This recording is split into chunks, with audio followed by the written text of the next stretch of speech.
ठाणे शहरामध्ये शिवसैनिकांची निदर्शनं आहेत। कुणाल कामरा विरोधात शिवसैनिक आता आक्रमक झालेत। कुणाल कामराचे फोटो जाऊन निषेध व्यक्त करण्यात आलाय। या गाण्यामध्ये एकनाथ शिंदेंबाबत केलेल्या वादग्रस्त उल्लेखावरून शिवसैनिकांनी आक्रमक आंदोलन केलेलं आहे।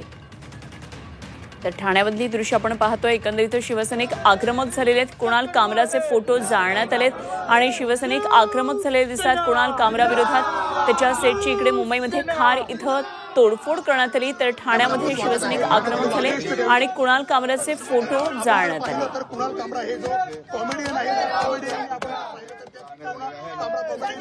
आणि या संदर्भात आणखी सविस्तर तपशील जाणून घेऊया। आमच्या प्रतिनिधी सीमा आढे सध्या आपल्या बरोबर जोडल्या गेल्यात। Seema, comedian stand up comedian Kunal कामरानं काल उपमुख्यमंत्री एकनाथ शिंदे यांच्यावर एक व्यंगात्मक गाणं सादर केलं आणि त्यानंतर हा सगळा वाद निर्माण झालाय।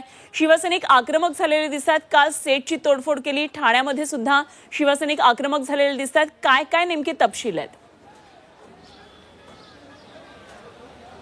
नक्कीच अनुपमा, आपण जर बघितलं तर स्टँड अप कॉमेडियन कुणाल कामरा यांनी उपमुख्यमंत्री एकनाथ शिंदे यांच्यावरती आधारित आणि महाराष्ट्राच्या राजकारणावरती आधारित त्यांनी एक गाणं लिहिलेलं होतं आणि आपल्या शो मध्ये त्यांनी हे गाणं सादर केलं।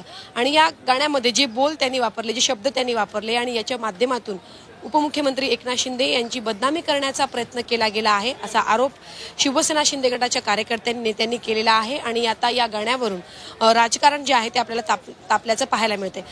काल ज्या ठिकाणी तोडफोड झाली, ज्या स्टुडिओमध्ये तोडफोड झाली, त्या हॉटेलच्या आपण सध्या बाहेर आहोत। युनिकॉन्टिनेंटल या हॉटेलमध्ये स्टुडिओ आहे आणि या स्टुडिओची काल रात्रीच तोडफोड झालेली आहे।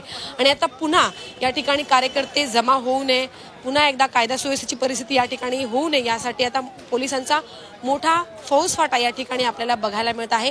काल रात्रीपासूनच इथे पोलिसांचा मोठा बंदोबस्त तैनात करण्यात आलेला आहे।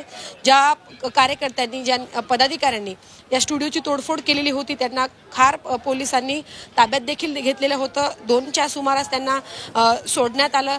त्यानंतर जे आमदार आहेत मुर्जी पटेल यांच्या मागणीनुसार कुणाल कामरा यांच्यावरती गुन्हा सुद्धा दाखल करण्यात आलेला आहे MIDC पोलीस स्थानकामध्ये। आणि त्यानंतर त्याच्या कुणाल कामराच्या विरोधामध्ये ठिकठिकाणी आता आपल्याला आंदोलन देखील होताना पाहायला मिळत आहे। एकीकडे शिवसेना शिंदे गट कुणाल कामराच्या विरोधामध्ये आक्रमक होत असताना दुसरीकडे मात्र शिवसेना ठाकरे गटांनी कुणाल कामराच्या समर्थनामध्ये पोस्ट करायला आता सुरुवात केलेली आहे। सर्वात आधी खासदार संजय राऊत यांनी तो व्हिडिओ पोस्ट करत त्याचं समर्थन केलेलं होतं। त्यानंतर आदित्य ठाकरे यांनी सुद्धा आपल्या ट्विटरच्या माध्यमातून कुणाल कामराच्या समर्थनामध्ये त्यांनी भाष्य केलं। त्यामुळे याच वादावरून आता पुन्हा एकदा शिवसेना विरुद्ध शिवसेना पुन्हा एकदा असा एक वाद जो आहे तो पाहायला मिळत आहे। काल रात्रीच्या परिस्थितीनंतर गुन्हा दाखल करण्यात आलेला आहे। पोलिसांनी सुद्धा खबरदारी घेतलेली आहे जेणेकरून पुन्हा या स्टुडिओची तोडफोड होऊ नये किंवा शिवसैनिक या ठिकाणी दाखल होऊ नये। आता अधिवेशनामध्ये नक्की याचे काय पडसाद उमटतात हे मात्र पाहणं महत्त्वाचं असणार आहे। निश्चितच या सर्व घडामोडींवर सीमा जरूर लक्ष ठेवून राहा। वेळोवेळी आपल्याकडून या संदर्भातली ताजी माहिती जाणून घेत राहू। तुर्तास धन्यवाद दिलेल्या माहितीसाठी।